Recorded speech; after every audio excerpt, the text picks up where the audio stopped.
How to add caption in Bereal. If you have been using the Bereal application and wondering on how to add caption on the post that you post, don't worry.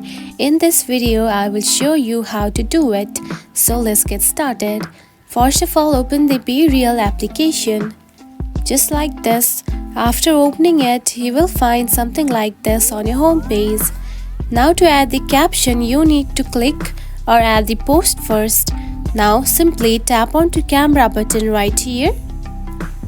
Then tap onto the photo and click a photo. Just like this, and here you can find send option.